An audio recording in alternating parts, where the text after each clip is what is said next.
Assalamualaikum warahmatullahi wabarakatuh. Waalaikumsalam warahmatullahi wabarakatuh. Santri-santri yang saya hormati dan saya banggakan, alhamdulillah kita bisa bertemu kembali pada tahun ajaran ini untuk memulai pembelajaran. Baik ada yang daring dalam jaringan atau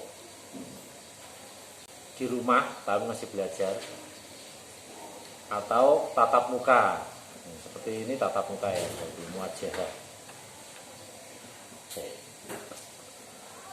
Untuk materi musyafahah ya, sebelumnya kita mulai dengan membaca surat Al-Fatihah dulu, biar apa yang kita cita-citakan, yaitu mendapatkan ilmu yang bermanfaat, yang berkah, sesuai apa yang kita cita-citakan.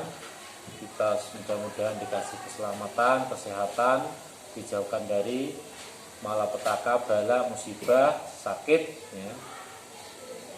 Kita, keluarga kita, teman-teman kita mudah-mudahan dijaga oleh Allah, dan mudah-mudahan Allah segeranya mengangkat penyakit atau wabah virus corona dari bumi ini. Ala niyatil qabul wal husul bisiril Fatihah. A'udzubillahi minasyaitonir rajim. Bismillahirrahmanirrahim. Alhamdulillahirabbil alamin arrahmanir rahim maliki yaumiddin. Iyyaka na'budu wa iyyaka nasta'in. Ihdinas siratal mustaqim. Siratal ladzina an'amta 'alaihim ghairil maghdubi 'alaihim waladdallin. Oke, kita mulai pembelajaran. Kita buka halaman 2. Itu daftar isi ya. Nah, daftar isi. Sebelum kita menguasai atau belajar tentang materi akidah selama 6 bulan atau 1 semester, kita mengenal dulu bab-bab yang akan kita pelajari. Sudah dibuka? Yang pertama adalah bab tentang kitab suci Al-Quran. Nanti kamu akan memahami tentang apa iman kepada Quran itu. Yang kedua, keautentikan, keaslian, keorisinilan Quran. Quran ini dijamin sebagai mukjizat Allah yang tidak bisa dirubah, tidak bisa dirubah sama siapapun sampai yaumil kiamah. Itu nanti akan dijelaskan. Terus kedudukan Al-Quran sebagai kitab suci, fungsi Al-Quran sebagai kitab suci. Ayo lihat saya ini di sini. Terus yang kedua, bab yang kedua adalah menjelaskan tentang mukjizat, karomah, maunah, irhas. Nanti ada tambahan ilham. Tambah lagi istidraj. Nah, di situ tidak ada. Jadi masih serumpun itu ya. Yang ketiga adalah menjelaskan tentang perilaku terpuji, akhlak terpuji. Di sini ada ikhtiar. Apa itu ikhtiar? Tawakal, sabar, syukur, qanaah yang jualan di kantin. Masih kenal ya? Qanaah ya, neriman. Nomor berikutnya bab 4 adalah menjelaskan tentang macam-macam perilaku tercela. Jangan kamu ikuti, tapi kamu jauhi. Jadi kita mempelajari ini untuk dijauhi perilaku itu. Apa itu? Anania, egois. Siapa yang egois? Semua orang itu egois, cuma kadarnya yang berbeda-beda. Siapa anak sini yang tidak pernah egois? Tunjuk jari, angkat jari, tidak ada. Pasti egois. Cuma kadarnya yang berbeda. Yang dilarang itu yang terlalu egois, memaksakan kehendak. Saya itu harus diterima pendapatnya, saya harus menang sendiri. Oh, gitu, tidak boleh. Putus cinta.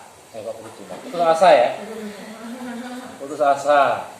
Jadi putus asa itu ya sudah berusaha tapi tidak berhasil, terus kemudian tidak mau ya, pantang mau meneruskan. Apa atau bahasa lainnya apa putus asa? Oh, bahasa lainnya putus asa? Pesimis. Kalau pesimis itu dari awal. Wah, mosok aku iso ngapal Al-Qur'an. Itu pesimis, belum pernah dijalankan. Itu lawannya optimis. Wah, saya harus bisa. Oh, dia bisa, masa saya tidak bisa. Itu optimis. Hampir sama, cuma ketika putus asa itu sudah pernah melakukan, tidak berhasil, terus mundur. Seperti hanya malas gitu ya. Malas itu. Godot, marah. Tamak. Tamak itu rakus, serakah. Kalau bahasa pesantren itu, kalau tamak itu mengharapkan pemberian dari orang lain. Kancaku komah, ojek kontok jajan. Nah, pokoknya sing komah itu lintang. Wah, mesti ke brownies pokoknya. Wah, aku suka brownies. Itu jenis tamak. Nah, mengharapkan pemberian dari orang lain. Biasanya wong nek ini pelit. Bunyi dhewe ora gelem ngeki tapi senengane arep-arep jajane wong. Sapa sing ngono? Deswita. Ayo weh. Katanya husna apa uswah ta ya? Enggak. Mudah-mudahan tidak semua. Saya tok yang tamak ya. Adab terhadap orang tua.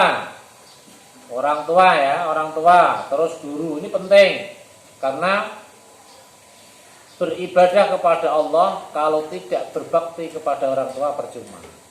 Makanya ayat yang mengatakan birrul walidain atau berbakti kepada orang tua itu selalu disampingkan kepada ayat beribadah kepada Allah. Wa qadha rabbuka alla ta'budu illa iyyahu. Allah mewajibkan kepada kita agar supaya kita beribadah hanya kepada Allah. Wa bil walidaini ihsana. Jadi beribadah hanya kepada Allah dan dengan orang tua kamu harus berbuat baik. Begitu. Itu penting. Terhadap guru ini juga sama.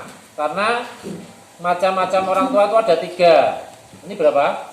3. Orang tua yang melahirkan kita, bapak dan ibu. Orang tua yang mentransfer ilmu kepada kita, yang membimbing rohani kita, itu guru. Ini sampai hari kiamat. Ya. Terus yang ketiga adalah orang tua yang pernah menikahkan kita. Mertua sama, hari kiamat itu sampai hari kiamat itu mertua. Masalah mahram ya. Masalah mahram. Tidak membatalkan bahkan misalnya sudah cerai dari anaknya, orang tuanya tetap mertua walaupun sudah tidak menjadi istrinya anaknya begitu. Ya, ada 3 ini sampai kiamat semua. Bapak itu sendiri yang melahirkan, guru ya, yang 3 adalah mertua. Ini semuanya adalah orang tua dan wajib kita hormati, kita perbaiki. Terus yang ke-6 adalah kisah Nabi Musa alaihissalam. Kita tahu bahwasanya Nabi yang paling kuat dan perkasa itu Nabi Musa. Bukti kok Nabi itu tangguh? Iya. Karena dilihat dari musuh-musuhnya. Musuhnya 1 Fir'aun, 2 Qarun, 3 Musa Samiri, 4 Haman, terus 5 Bal'an bin Ba'ura. Wah, hebat kabeh iki musuh Nabi Musa. Lalu Nabi Musa itu perkasa. Jotos wong sepisan kies langsung dilibak mati. Tapi seperkasanya Nabi Musa itu dibanding Rasulullah, ya tetap Rasulullah itu mengandalkan akhlaknya yang paling mulia, tidak mengandalkan kekerasan dalam berdakwah. Walaupun musuh Nabi Muhammad juga orang-orang hebat, orang-orang perkasa. Lah yang penting kita bisa mengambil keteladanan dari sifat Nabi Musa. Sejarah Nabi Musa. Nabi Musa juga pernah punya cerita yang romantis. Di waktu beliau tersesat ya, nunggune negara Madian, terus menemukan dua wanita cantik. Di sana adalah putra Nabi Syuaib. Dua wanita cantik ini sedang menggembala kambing. Padahal kami ini wanita cantik semua ya, tapi tidak pernah menggembala kambing kan. Kalau dulu wanita cantik mau menggembala kambing. Nah, besok ceritanya besok aja. Nah, ini ya. Oke, itu yang harus kita pelajari dalam 6 semester. 6 semester. 1 semester 6 bab. Terus yang perlu saya sampaikan juga adalah mengenai penilaian. Di situ nanti penilaian rapot itu ada KD3 dan KD4. Nah, KD3 itu tentang teori, kamu menguasai materi ini. Itu teori ya. Memahami materi itu 6 bab. Nah, terus nanti setiap bab kamu harus punya nilai. Nah, nilai itu namanya nilai harian teori. Dan KKM-nya itu 70, maka minimal nilaimu harus 7. Kalau tidak sampai nilai 70 harus minta Pak, menurut saya belum 70, minta ulang. 70 itu pun predikatnya baru C. Kalau kamu ingin predikatnya B ada 81 sampai 90. Nah, kepingin predikatmu A itu harus 91 sampai gitu. Bisa dipaham ya? Kemudian KD4 ini praktek. Jadi kamu menguasai nilai materimu, teorimu bagus. 90, 95, 90, 95. Praktek ini juga. Cuma praktek ini tidak saya ujikan semua karena waktunya terlalu banyak memakan waktu. Nah, saya nilai praktek itu saya ambil dari satu sikap, perilaku, ya, tutur kata, jadi disiplin, kesopanan sebagainya. Nanti akan saya lihat. Nah, kan bisa ya itu? Bisa. Terus kemudian jika ada tugas itu paling nanti 1-2.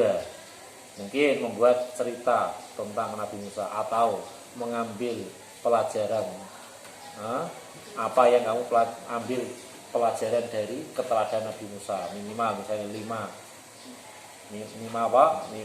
nomor aja misalnya. Atau kamu saya suruh bagaimana kamu